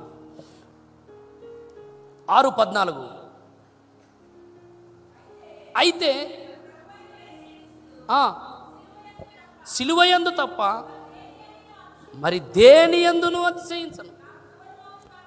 నాకు దూరమగును గాక, దాని వలన నాకు లోకమునకు నేనును సిలువ వేయబడి ఉన్నాము. లోకము ఏమైపోయిందంటే పౌలు జీవితంలో ఇక్కడ 2, నాకు లోకము, నేను లోకమునకు. అవునా కదా? నాకు లోకము చనిపోయింది, నేను కూడా లోకానికి. ఒకవేళ లోకము బ్రతికి నేను చనిపోయాను అనుకో, ఆ బ్రతికున్న లోకం వచ్చి ఏం చేస్తుంది తెలుసా? మళ్ళీ లేపుతుంది నన్ను. ఒకవేళ లోకము చనిపోయి నేను బ్రతికున్నాను అనుకో, నేనెళ్ళి ఏం చేస్తానో తెలుసా? లోకాన్ని లేపుతా. విడిచిన లోక వ్యవహారం. లోకం అంటే అర్థం ఏంటంటే, లోకం అన్నప్పుడల్లా లోకము చనిపోయాను, నాకు లోకము సిలువ వేయబడింది అన్నాడు. లోకం అంటే అర్థం ఏమిటి? లోకం అనగా అర్థం ఏమిటంటే, యోహాను తన పత్రికలో 3 విషయాల ద్వారా మనకు జ్ఞాపకం చేస్తాడు. యోహాను మొదటి పత్రిక 2వ అధ్యాయము 15-16 వాక్యాలు మీరు చూడండి. ఈ లోకమైనను లోకములో ఉన్న వాటినైనను ప్రేమింపకుడి. లోకములో ఉన్నాయంట, వాటిని ప్రేమించొద్దు. ఏంటవి? 3: శరీరాశ, నేత్రాశ, జీవపు డంబం. ఇవన్నీ లోకములో ఉన్నాయి, లోకము ద్వారా వచ్చినాయి, లోక సంబంధి అయినటువంటి సాతాను ద్వారా ప్రవేశపెట్టబడ్డాయి. వాటికి నువ్వు వేరవటం నేర్చుకోవాలి. రోమపత్రిక 12:2లో లోక మర్యాద అంటాడు. కొలసి పత్రిక 2:13లో లోక పాఠములు అంటాడు. యాకోబు పత్రిక 1:6 కానీ 1:27 కానీ, యాకోబు పత్రిక 4:4 కానీ లోక మాలిన్యం అంటాడు, లోక స్నేహం అంటాడు. పేతురు 2వ పత్రిక 1:4 లోకమందున్న భ్రష్టత్వం, లోక మర్యాద, లోక ఆచారం, లోక మాలిన్యం, లోకమందున్న భ్రష్టత్వం, లోక స్నేహాలు. ప్రియ సోదరి సోదరులారా, వాటి నుంచి నువ్వు వేరవ్వాలి. క్రీస్తు సారూప్యం నువ్వు పొందాలంటే లోకములో నుండి నువ్వు సపరేట్ చేయబడాలి. లోకంతో చేతులు కలుపుకుంటూ పోతే ఒకవేళ లోకం మళ్ళీ నీలోనికి వచ్చే ప్రమాదం ఉంది. ఈ రోజున చాలామంది, ఒక భక్తుడు అన్నాడు, మనం సంఘంలోనే ఉన్నాం కానీ మనలో ఉన్న లోకం మాత్రం బయటికి వెళ్ళలేదంట. సంఘంలోనే చాలామంది ఉంటారు కానీ ఇంకా లోకం గుండెల్లో దాచిపెట్టుకునే ఉంటారు. అప్పుడప్పుడు లోకం వచ్చి తడుతుంటుంది కొంతమందిని. లోక వ్యవస్థ, లోక ఆచారాలు. కొంతమంది చూడండి, ఎంత భక్తిపరులైనా సరే పెళ్ళిళ్ళకు వచ్చేసరికి మళ్ళీ లోకం వస్తుంది వాళ్ళ దగ్గరికి. మొన్న ఒక తమ్ముడికి పెళ్లి చేద్దామని మేము వెళ్ళాం. బాగానే మాట్లాడారు. వాళ్ళ చుట్టాలు బంధువులు వచ్చేసరికి ఏమంటుందో తెలుసామా? అయ్యా, మా కులంలో ఉన్న పద్ధతి ఏంటంటే కుల పెద్దలు ఖచ్చితంగా రావాలి. పాస్టర్ గారులో మేము ఉన్నాం కదమ్మా, దైవ సేవకులు మేము ఉన్నాం కదా. కాదండి, కుల పెద్దలు ఖచ్చితంగా రావాల్సింది. చింత చచ్చిన పులుపు చావదంటారు చూడండి. కొంతమంది ఎట్లుంటారంటే ఎన్ని సంవత్సరాలు భక్తి నేర్చుకున్న సమయం వచ్చేసరికి ఈ లోకం బయటకు వస్తుంది అన్నమాట. లోపటి నుండి లోక విషయాలు, లోక వ్యవహారాలు. ఇంకా కొంతమందిని విడిచిపెట్టడం లేదు, లోక స్నేహాలు విడిచిపెట్టడం లేదు. ఆ స్నేహం వద్దు, విడిచిపెట్టు. ఒకసారి ఒక చిన్న స్టోరీ విన్నా. వాడు అప్పుడప్పుడే మార్చబడ్డాడట, రక్షణ పొందుకున్నాడు, సంఘంలోనికి వస్తుండు, ప్రార్థన చేస్తుండు, పాటలు పాడుతుండు, ఓహో సూపరు. సడన్గా వాడికి ఒక ఆలోచన వచ్చింది, యవనస్తుడే. పాస్టర్ గారు, నా ఫ్రెండ్ ఒకడు ఉండండి, వాడి పేరు వెంకట్రావు, వాడిని ఎట్లయినా మందిరానికి నడిపించాలండి, ఇది నా ఆశ. పాస్టర్ గారు అంటే, వద్దురా, నువ్వు ఇప్పుడిప్పుడే కాస్త బలపడుతున్నావు, కాస్త నువ్వు బలం పొందుకున్న తర్వాత వాడిని నడిపిద్దులే, ఇప్పుడైతే వద్దు. ఏంటండి, నేను మారిపోయానండి, నన్ను నమ్మండి పాస్టర్ గారు అన్నాడు. సరేరా, నీ సావు నువ్వు సావన్నాడు. వీడు వెళ్ళిండు ఎవరి దగ్గరికి? ఫ్రెండ్ దగ్గరికి. వాడు లోకంతో ఫుల్గా నింపబడ్డాడు. వీడు వెళ్ళేసరికి వాడు ఏం చేస్తున్నాడో తెలుసా? కూర్చొని పేకాట ఆడుతున్నాడు. వాడు పాపం అప్పటికే 2-3 ఆటలు పోగొట్టుకుని, డబ్బులు పోగొట్టుకొని చాలా కోపంతో ఉండు. వీడెళ్ళి, రేయ్ వెంకట్రావు, చర్చికినాడు. వాడికి అప్పటికే 2-3 ఆటలు పోయి చాలా బాధతో ఉండు. వీడిగా నిలబడి చర్చికి రారా అంటున్నా సరే వాడు చూస్తూ ఉండు ఆటని. వీడు చూస్తున్నప్పటికీ ఒక ఆట పోయింది, ఇంకోటి కూడా. చూస్తున్నాడు ఏం చేసిండో తెలుసా? పాస్టర్ గారు పోవద్దంటే మాట వినాలన్నా?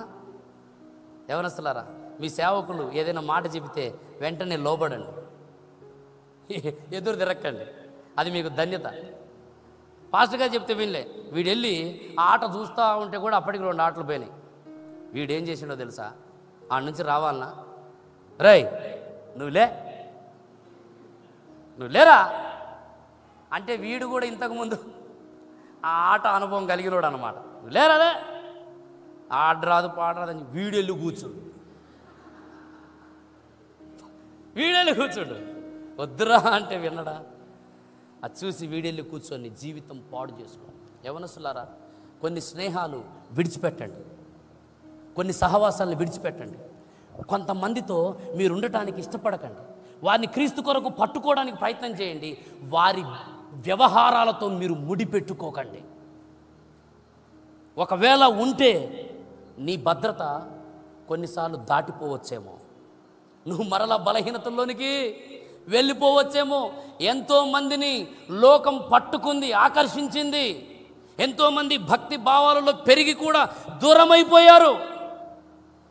లోకం నీ జీవితంలోనికి ఒక చిన్న బొట్టు కూడా రావటానికి నువ్వు ఇష్టపడద్దు. యేసు నామమున ఆమేన్, ఆమేన్.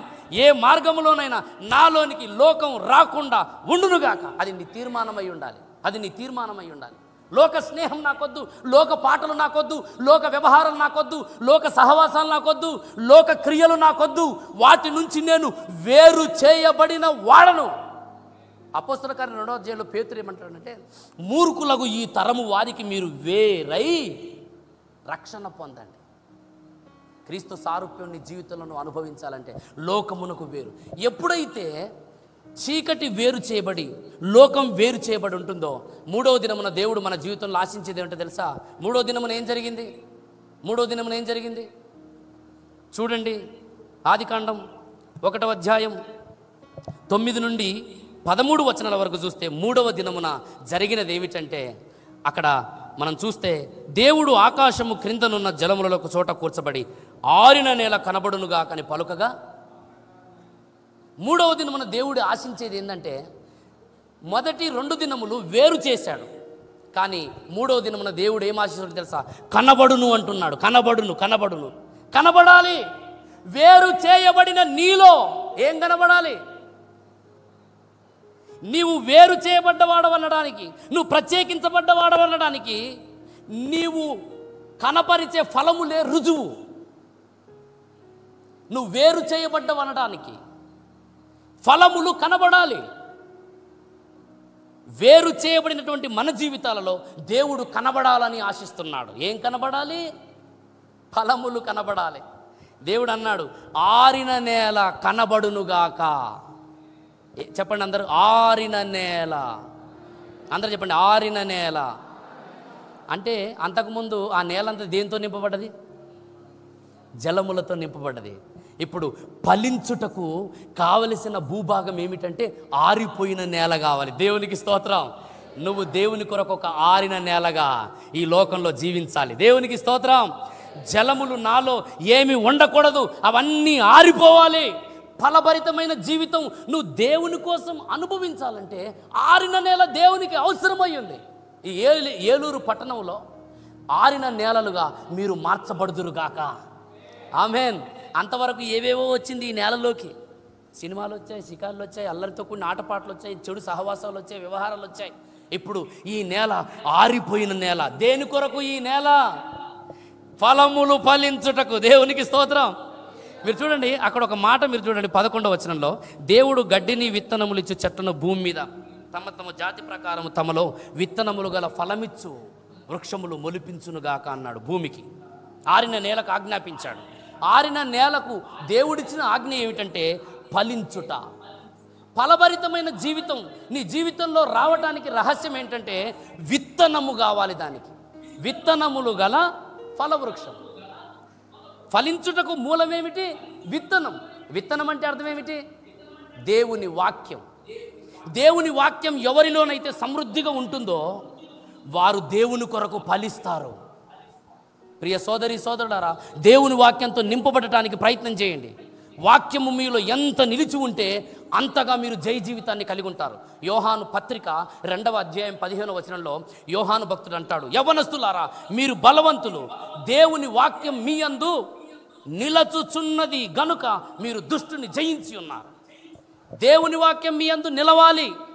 దేవుని వాక్యం ఎవరిలోనైతే నిలిచి ఉంటుందో, ఎవరైతే దేవునిలో నిలిచి ఉంటారో వారు బహుగా ఫలిస్తారన్న. ఫలింపుకు రహస్యం విత్తనం. అందుకే వాక్యాన్ని చదవటానికి ప్రయత్నం చేయండి. మీరు ఫలించడానికి మీ జీవితంలో అన్ని విషయాలలో మారు మనసుకు తగిన ఫలములు, ఆత్మ ఫలములు, నీతి ఫలములు, వెలుగు ఫలములు, ఈ ఫలములన్నీ మీ జీవితంలో మీరు ఫలించాలంటే విత్తనము చాలా ప్రాముఖ్యం. విత్తనం అంటే దేవుని వాక్యం. ఆ విత్తనమును నువ్వు కలిగి ఉండాలి ప్రతిరోజు. అది నీ జీవిత దైనందిన జీవితంలో అన్ని విషయాల్లో నువ్వు ఫలించటానికి మూలమవుతుంది విత్తనం. వాక్యం అనేది ఒక విత్తనం. దాన్ని చదవండి. సమయం వెచ్చించండి వాక్యానికి. కొంతమంది వాక్యాన్నే చదవరు. ఎలా చదువుతారో తెలుసా? ఏదో క్యాలెండర్లో ఒక మాట తీసుకొని అంతటితో పని ప్రారంభిస్తారు. అన్నీ చేయడానికి సమయం ఉంటుంది, కానీ వాక్యం చదవడానికి మాత్రం సమయం ఉండదు. నీ జీవితంలో నువ్వు వాక్యానికి ఎంత సమయం ఇస్తున్నావు? దేవుడు మనకిచ్చిన దినానికి 24 గంటలు ఇచ్చాడు. ఎన్ని గంటలు? 24 గంటలు. 24 గంటల్లో 8 గంటలు పని చేస్తున్నావు. అవునా? 8 గంటలు పని చేస్తున్నావు. ఎన్ని గంటలు పడుకుంటారు? సరే 8 గంటలు పడుకోండి. 24ను 3 భాగాలుగా చేస్తే ఎన్ని గంటలు? 24లో 8, 8, 8, 3 8లు 24. 3 8లు ఎన్ని గంటలమ్మా? 24. 8 గంటలు పని చేస్తున్నావు. పని కంటే మించింది ఏమీ లేదుగా. ఇంకో 8 గంటలు పడుకుంటున్నావు. పడుకోవడం కంటే మించింది ఏం లేదుగా. ఇప్పుడు ఈ 2 కదా ప్రాముఖ్యం, పని చేయటం, పడుకోవటం. ఈ 2 16 గంటల్లో కంప్లీట్ అయిపోతున్నాయి. ఇంకెన్ని గంటలు మిగిలి ఉన్నాయి? ఇంకా 8 గంటలు నువ్వేం చేస్తున్నావు? సరే, దాంట్లో ఒక 4 గంటలు తీసేయి పిచ్చాపాటి మాటలు మాట్లాడడానికి, అటుపోవడానికి ఇటుపోవడానికి. ఇంకా ఎన్ని గంటలు మిగిలి ఉన్నాయి? 4 గంటలు మిగిలే ఉన్నాయి. వాక్యం చదవండి అంటే, బ్రదర్ సమయం లేదు బ్రదర్, బిజీ. పనికి వెళ్ళానా, వచ్చానా, పడుకున్నానా, ఎక్కడ బ్రదర్ అలసిపోయాం. ఏం అలసిపోయావు? 8 గంటలు పని చేస్తున్నావు, డ్యూటీ టైం అది. 8 గంటలు పడుకుంటున్నావు, అయినా ఇంకా 8 గంటలు నువ్వు మిస్ చేసుకుంటున్నావు. మీకు తెలుసా, దేవుడు సమయాన్ని లెక్క అడుగుతాడు. పౌలు భక్తుడు అంటాడు హెబ్రీలకు రాసిన పత్రిక 5వ అధ్యాయంలో, కాలమును బట్టి చూచితే మీరు బోధకులై ఉండవలసిన వారై ఉండగా దేవోక్తులలో మొదటి మూలపాఠములు మరలా మీకు బోధింపవలసి వచ్చానంటాడు. కాలమును బట్టి దేవుడు చూస్తాడు. నువ్వు రక్షణ పొందిన నాటి నుండి నీ కాలం ఎంత దేవుడు చూస్తాడు. ఏం నేర్చుకుంటున్నావు? వాక్యానికి సమయం ఇస్తున్నావా? ఒక గంట కూర్చొని వినడానికే కాస్త ఇబ్బంది అనిపిస్తుంది. నిజంగా చెప్తున్నా, నేను హార్ట్ఫుల్గా బైబిల్ని 22 సార్లు చదివాను. నేను ఇప్పటికీ నేను ఇంటికి వెళ్తే నా సమయం అంతా ఏంటో తెలుసా?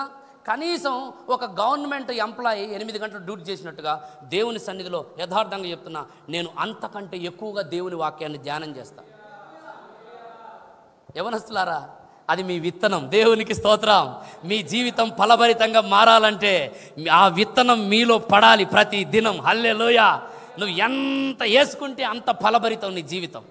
అది విత్తనం, ఫలములిచ్చే విత్తనం దేవుని వాక్యం. దేవుని వాక్యం నీలో ఉంటే దుష్టుడు నిన్ను ముట్టలేడు, దుష్టుడు నిన్ను తాకలేడు, నువ్వు ఓడిపోవు. హల్లెలూయా, హల్లెలూయా. నేను అన్ని గంటలు చదువుతానండి, నిజంగా చెప్తున్నాను. నేను హార్ట్ఫుల్గా ఇంట్లోకి వెళ్తే ఎప్పుడో రాత్రి పడుకునేటప్పుడు మా పాస్టమ్మ గారు పిల్లలు ఇక నా దగ్గర కొద్దిగా సరదాగా ఉంటారు. అంతవరకు నేను ఎక్కడుంటానో వాళ్ళు ఎక్కడుంటారో తెలియనే తెలియదు.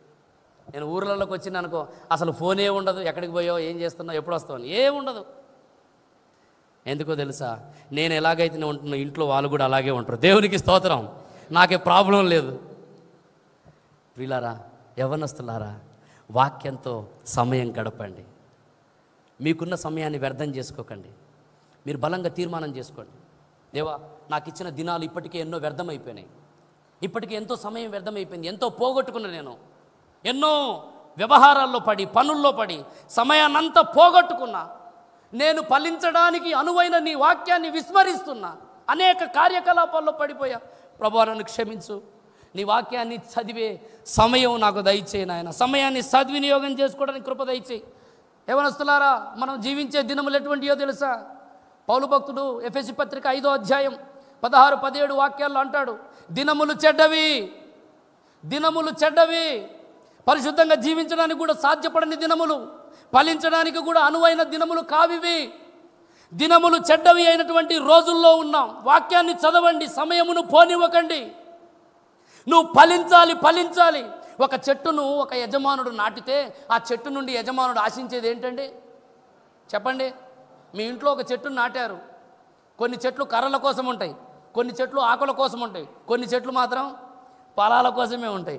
నువ్వు నాటబడిన ఒక చెట్టు ఎందుకో తెలుసా? ఫలము కోసం. యజమానుడు వస్తాడు, అప్పుడప్పుడు యజమానుడు వస్తుంటాడు. దేనికోసం వస్తుంటాడు? లూకా సువార్త 13వ అధ్యాయం 6వ వచనంలో ఒకసారి ఆ మాటలు చదవండి. లూకా సువార్త 6వ అధ్యాయం 13వ అధ్యాయం 6వ వాక్యం. 13:6.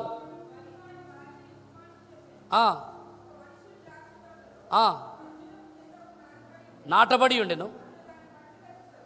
ఓ, అతడు దాని పండ్లు వెదక వచ్చినప్పుడు. ఎందుకు వస్తున్నాడంట? పండ్లు వెదక వస్తున్నాడు.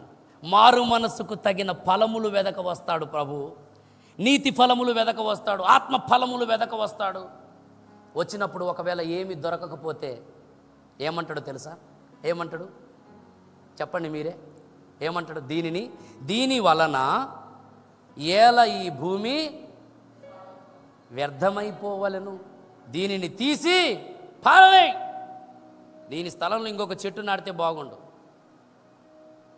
నాకు తెలిసిన చాలామంది చాలాసార్లు కొంతమంది హెచ్చరించినప్పుడు పట్టించుకోలేదు. ఒకానొక రోజు వచ్చింది, లీవ్, సెలవు ఇచ్చే రోజు వచ్చేసింది. ఆ రోజు కొంతమంది ఎంత బాధపడతారో తెలుసా? అన్న అవకాశం ఉన్నప్పుడు మేము ప్రార్థించలేకపోయాం, వాక్యం చదవలేకపోయాం. ఇప్పుడు అవకాశం దాటిపోయింది. ప్రియులారా, యజమానుడు పండ్లు వెదక వచ్చే రోజుంది. నువ్వు ఫలించాలి, క్రీస్తు కొరకు ఫలించాలి. ఆత్మఫలం, ఆత్మల ఫలం, నువ్వు ఫలించడం ఆయన చిత్తము. ఫలభరితమైన జీవితానికి ఆటంకములుగా ఉన్న వాటన్నిటిని మీ జీవితం నుండి దూరం చేసుకోండి. నేను ప్రభు కొరకు ఫలించాలని బలమైన కాంక్షతో, తీర్మానంతో నిలవబడడానికి ప్రయత్నం చేయండి. దేవుడు మిమ్మల్ని, మీ కుటుంబాలను దీవించునుగాక. ఆమెన్, ఆమెన్, హల్లెలూయా. 4వ దినం ఏం జరిగింది చెప్పండి? 3వ దినము చీకటి వేరైపోయింది. మొదటి దినం చీకటి వేరైపోయింది, 2వ దినం లోకం వేరైపోయింది, 3వ దినం ఆరిన నేల పైకొచ్చి ఫలభరితమైన జీవితం ప్రారంభమైంది. ఇక 4వ దినం దేవుడు మన జీవితంలో ఆశించేది ఎంత సార్? 4వ మెట్టులో దేవుడు నువ్వు ఎలా ఉండాలనుకుంటున్నాడు? మొదటి మెట్టులో ఎంతమంది ఉన్నారు ఇక్కడ చీకటి నుంచి వేరైన వాళ్ళు? చేతులు ఎత్తండి.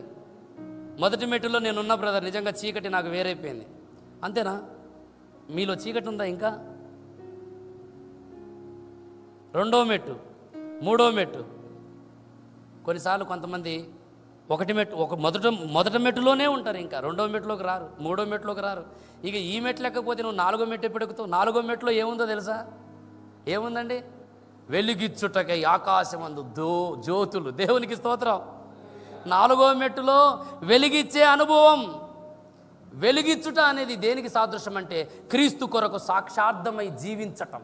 క్రీస్తు కొరకు సాక్షార్థమై జీవించే జీవితానికి వెలిగిచ్చుట అనే అనుభవము గుర్తు.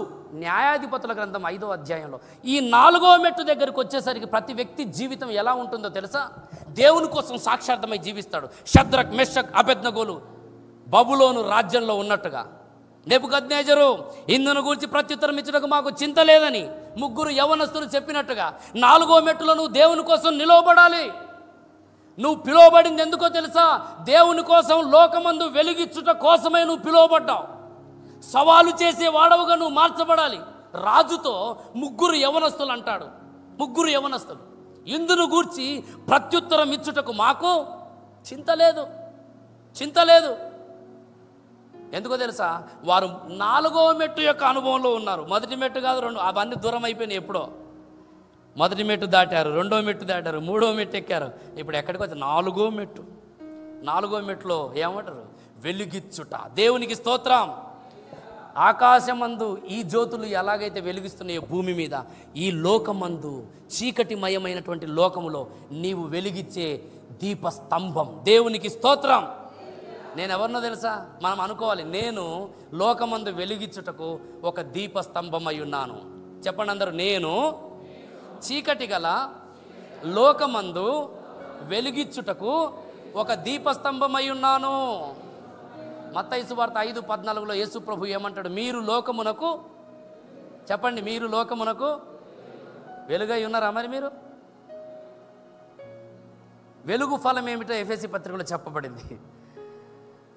5వ అధ్యాయం 9వ వచనంలో వెలుగు ఫలము. వెలుగై ఉన్నారా? మీరు లోకమునకు వెలుగై ఉన్నారు. యేసు ప్రభు చెప్పినటువంటి మాట. ప్రియ సోదరి సోదరులారా, మనము వెలుగు వలె ఈ లోకంలో జీవించవలసినటువంటి అవసరం. దీపస్తంభం దేవుడు భూమి మీద పెట్టినటువంటి సంఘం. దీపస్తంభం నిత్యం వెలిగివ్వాలంటే దాని మీదకి ఏం రావాలి? దాంట్లో ఏం పోయబడాలి? నూనె. దేవునికి స్తోత్రం. 4వ మెట్టు యొక్క అనుభవం ఏంటంటే పరిశుద్ధాత్మ తైలము మీద పోయబడటం. దేవునికి స్తోత్రం. ఈ ఆదికాండం 1వ అధ్యాయంలో పరిశుద్ధాత్మ యొక్క 2 కార్యం ఉంది. మొదటి 3 మెట్ల యొక్క అనుభవంలో పరిశుద్ధాత్ముడు మనలో చేసే కార్యం. కానీ ఆ తర్వాత మిగతా 3 మెట్ల యొక్క అనుభవంలో పరిశుద్ధాత్మ దేవుడు మన మీద చేసే కార్యం. మొదటిగా చీకటి నుంచి వేరు చేస్తాడు, లోకం నుంచి వేరు చేస్తాడు, ఆరిన నేలగా మార్చి ఫలములిచ్చే వ్యక్తులుగా మనల్ని తయారు చేస్తాడు. అది మనలో ఉండి చేసే కార్యం. కానీ పరిశుద్ధాత్ముడు మన మీదికి వచ్చినప్పుడు జరిగే కార్యం ఏంటో తెలుసా? భూమి మీద నువ్వు ఒక దీపస్తంభముగా మారతావు. హల్లెలూయా. అపోస్తల కార్యం 2వ అధ్యాయంలో మేడగదిలో శిష్యులు అనుభవించిన అనుభవం అదే. యవనస్తులారా, మీరు ఈ అనుభవంలోనికి రావాలి. లోకమందు మీరు వెలిగిచ్చువారుగా మార్చబడాలి. పరిశుద్ధాత్మ తైలాభిషేకం మన మీదికి వచ్చినప్పుడు లోకములో వెలిగిచ్చు దీపస్తంభాలుగా మనం మార్చబడతాం. నువ్వు పనిచేసే స్థలంలో నువ్వు ఒక దీపస్తంభమై ఉంటావు. నీ ఇంట్లో నువ్వు ఒక దీపస్తంభమై ఉంటావు. నీ స్నేహితుల మధ్యలో నువ్వు ఒక దీపస్తంభమై ఉంటావు. నీ నుండి వెలుగు, చీకటిలో వెలుగు ప్రకాశింపబడుతుంది. హల్లెలూయా. యేసు ప్రభు ఏమన్నాడు? మీ వెలుగు ప్రకాశింపబడనీయుడి. ఎక్కడ? చీకట్లో. నువ్వు వెళ్తున్న ప్రతి చోట నువ్వు ఒకటి ఫీల్ అయిపోతూ వెళ్ళాలి. ఏమని? ఒక దీపస్తంభం వెళ్తుంది అనుకోవాలి. హల్లెలూయా, హల్లెలూయా. నువ్వు ఉండే పరిసర ప్రాంతాలలో చీకటి ఉండడానికి వీల్లేదు. ఎందుకు? అక్కడ ఒక దీపస్తంభం ఉంది. ఎవరా దీపస్తంభం? నేనే. దేవుడు నన్ను ఈ లోకానికి ఒక దీపస్తంభముగా చేశాడు. సంఘంలో నువ్వు ఎలా ఉండాలో తెలుసా? ఒక దీపస్తంభం ఉన్నట్టుగా ఉండాలి. ఆరిపోకూడదు. హల్లెలూయా, హల్లెలూయా.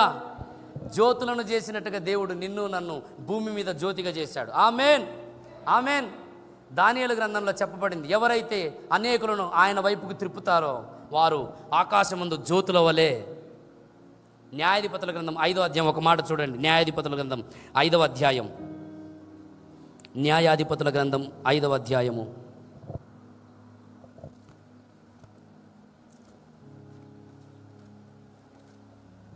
31వ వాక్యం. యెహోవా నీ శత్రువులందరూ అలాగునే నశించెదరు, ఆయనను ప్రేమించువారు బలముతో ఉదయించు సూర్యుని వలె ఉందురు. హల్లెలూయా. ఆయనను ప్రేమించువారు బలముతో ఉదయించు. 4వ మెట్టులో ఏం జరుగుతుందో తెలుసా? అన్నిటిని విడిచిపెట్టి దేవుని మాత్రమే ప్రేమించే అనుభవంలోనికి వస్తాడు. హల్లెలూయా. ఇక ఈ ప్రేమలో ఎవరి ప్రేమలో పడతాడంటే ఈ లోక ఆకర్షణ, చీకటి ఆకర్షణ, ఈ ప్రేమలో పడడు. ఇక 4వ మెట్టుకు వచ్చినోడు యేసయ్య ప్రేమలో పడిపోతాడు. ఆయనను ప్రేమించేవాడు ఉదయించు సూర్యుని వలె ఉదయిస్తాడు. ఆత్మల కొరకైన దాహం కలిగి ఉంటాడు. జీవవాక్యమును చేతపట్టుకొని లోకమందు జ్యోతి వలె ప్రకాశిస్తాడు. ఫిలిప్పీలకు రాసిన పత్రిక 2వ అధ్యాయం 17వ వాక్యంలో లోకమందు జ్యోతి వలె కనబడతాడంట. నువ్వు వెళ్తున్నప్పుడు ఒక జ్యోతిలాగా కనబడతావు. దేవునికి స్తోత్రం. ప్రభువా, నేను అలా కనబడడానికి నాకు సహాయం చేయి. హల్లెలూయా. దేవుని మహిమను ప్రతిఫలింపజేసే వ్యక్తులంగా మనం మార్చబడాలి.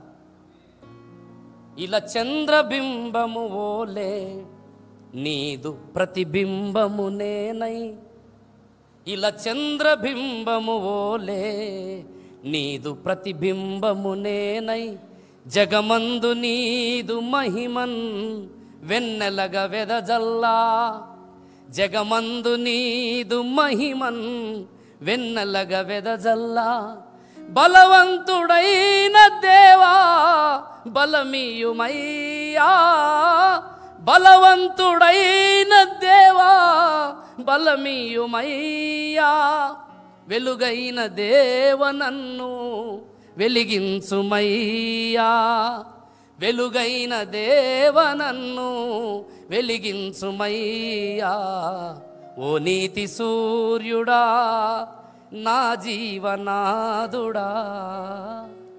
చంద్రబింబం ఎలాగైతే వెన్నెల వెదజల్లుతుందో భూమి మీద సంఘం అనే నీవు కూడా క్రీస్తును వెదజల్లాలి. హల్లెలూయా. నువ్వు ఎక్కడికి పోతుంటే అక్కడ క్రీస్తును వెదజల్లాలి. ఒక నక్షత్రం వలె. ఒక సమరయ స్త్రీ కానీ, షడ్రక్ మెషక్ అబెద్నగోలు కానీ, ఫిలిప్ ఇత్యాది భక్తులందరూ కూడా వారు వెళ్ళే ప్రతి చోట సూర్యుని వలె ప్రకాశించారు. దేవునికి స్తోత్రం. హల్లెలూయా. ప్రేమించేవారు ఎలాగుంటారంట? సూర్యుని వలె ఉంటారు. యేసయ్యను ప్రేమించండి పరిపూర్ణంగా. 5వది చెప్పి నేను మాటలు ముగించేస్తాను. 5వ అనుభవం ఏంటండి? మొదటి అనుభవం ఏమో చీకటి నుండి వేరు చేయబడటం, 2వ అనుభవం ఏమో లోకం నుండి వేరు చేయబడటం, 3వ అనుభవం ఏమో ఫలించటం, 4వ అనుభవం ఏమో వెలగటం, లోకమందు వెలిగివ్వటం, 5వ అనుభవం పైకి ఎగరటం. దేవునికి స్తోత్రం. చూడండి 20వ వచనం, 1:20. దేవుడు జీవము కలిగి చెల్లించు వాటిని జలములు సమృద్ధిగా పుట్టించునుగాకని పక్షులు భూమిపైన ఆకాశ విశాలములో ఎగురునుగాకని పలికెను. ఎగురుట 5వ దినము యొక్క అనుభవం. మన జీవితంలో 5వ దినము యొక్క అనుభవం దేవుడు ఏం ఆశిస్తున్నాడంటే ఎగరాలి. ఎగిరే పక్షులు ఏ ఆకర్షణకు లోబడవు. భూమి యొక్క ఆకర్షణకు పక్షులు లోబడకుండా ఎగురుతాయి. ఆత్మీయ జీవితంలో కూడా పరిశుద్ధాత్మ దేవుని చేతను నింపబడితే ఎగిరే అనుభవం కలిగి ఉంటావు. పైనున్న వాటి కొరకు ఆశించే అనుభవం కలిగి ఉంటావు. దేవుని ఆత్మచేత ప్రతి స్థలములోనికి నడిపించబడటమే ఎగిరే అనుభవం. దేవుని ఆత్మచేత ప్రతి స్థలములోనికి నడిపించబడటం. ఎలీషా రథము కంటే ముందుగా పరిగెత్తాడంట. ఎట్లా పరిగెత్తాడో తెలియదు. దేవుని ఆత్మ ఆయన కొనిపోయాడు. యెహెజ్కేలు ఎండిన ఎముకల లోయలోనికి కొనిపోబడ్డాడు. యోహాను పద్మాసు దీవిలోనికి కొనిపోబడ్డాడు. పేతురు మేడగది మీద ప్రార్థిస్తున్నప్పుడు పరవశుడైపోయాడు. ఎగిరే అనుభవం. బైబిల్ చెబుతుంది సంఘమును దేంతో పోల్చిందో తెలుసా? పక్షి రాజుతో పోల్చింది. దేవునికి స్తోత్రం. యెషయా గ్రంథం 40:31 వాక్యంలో రాయబడి ఉంది, యెహోవా కొరకు ఎదురు చూచువారు నూతన బలము పొందుదురు, వారు పక్షి రాజు వలె నానాటికి పైకి ఎగురుదురు. దేవునికి స్తోత్రం. హల్లెలూయా. ఎలాగ ఎగురుతారంట? పైకి పైకి, ఇక కిందికి రారు వారు. 4వ మెట్టు మీద ఉన్నటువంటి అనుభవం పైకి ఎగురుట. ఆ ఎగిరి ఎగిరి ఎగిరి ఎక్కడికి వెళ్తామో తెలుసా? యేసయ్య రూపంలోనికి వెళ్ళిపోతాం. హల్లెలూయా. అదే 6వ మెట్టులో ఉన్నటువంటి అనుభవం. నువ్వు ఎంత పై వాటి చేత ఆకర్షించబడతావు, పైనున్న వాటి చేత ఆకర్షించబడతావో, పర సంబంధమైన వాటికి, ఆత్మ సంబంధమైన వాటికి నువ్వు ఆకర్షించబడుతుంటావో, క్రీస్తు రూపంలోనికి అంతకంతకు నువ్వు మార్చబడతావు. దేవుడు మన జీవితంలో ఆశించే ఈ అద్భుతమైన అనుభవం మనమందరం పొందుదుముగాక. హల్లెలూయా. పైకి ఎగరాల. బలహీనతలను, పరిస్థితులను అధిగమించి పైకి ఎగరటం నేర్చుకుందాం. లోక ఆకర్షణలను అధిగమించి, లాగే వాటిని అధిగమించి, దూరం చేసే వాటిని అధిగమించి పైకి పైకి పైకి. ఎలా? పక్షిరాజు వలె. పక్షిరాజు వలె రెక్కలు చాపి పైకెగురుదామా. అందరం లేచి నిలబడదాం. అందరం లేచి నిలబడదాం. పక్షిరాజు వలె రెక్కలు చాపి పైకెగురుదామా, అలయక సొమ్మసిల్లక పైకెగురుదామా. పక్షిరాజు వలె రెక్కలు చాపి పైకెగురుదామా, అలయక సొమ్మసిల్లక పైకెగురుదామా. యేసు పోలికలోనికి నువ్వు మార్చబడేంతవరకు నీ ఆత్మీయ జీవితంలో ఎగిరే అనుభవం కలిగి ఉండు. ఆత్మచేత నడిపించబడు, ఆత్మచేత బోధించబడు, ఆత్మచేత నడువు. ఓ, యేసయ్య రూపంలోనికి మార్చబడాలనేది 6 దినముల యొక్క సృష్టి క్రమం. విశ్వాసి రక్షణ సంకల్పములోని 6 దినముల యొక్క అనుభవం. నీ జీవితంలో ఒక మెట్లు. తలను ఉంచుకొని కళ్ళు మూసుకుందాం. ఒకసారి మనల్ని మనం పరీక్షించుకుందాం. ప్రభువా, నిజంగా మొదటి దినము యొక్క అనుభవం నాకు ఇంకా లేదయ్యా అని ఒకవేళ నువ్వు గ్రహిస్తే ఇప్పుడే పశ్చాత్తాపడు. ప్రభువా, మొదటి దినము నుండి నేను 2వ దినములోనికి వెళ్ళడానికి సహాయించి, 2వ దినములో నుండి 3వ దినములోనికి, 3వ దినములో నుండి 4వ దినములోనికి, 4వ దినములో నుండి 5వ దినములోనికి, 5 నుండి 6లోనికి నేను వెళ్ళడానికి సహాయించే. నీ పోలిక, నీ సారూప్యం నేను వెళ్ళే ప్రతి చోట నేను అనుభవించాలి, నేను పొందాలి, నా నుండి చూడాలి. ఓ పరిశుద్ధాత్ముడా, నాకు సహాయించి. పరిశుద్ధాత్ముడా, నాలో, నాపై ఈ బలమైన కార్యమును, రక్షణ సంకల్పములో దాచబడిన ఈ అద్భుతమైన అనుభవాలను నాకు దయచేయమని ప్రార్థన చేస్తున్నాను.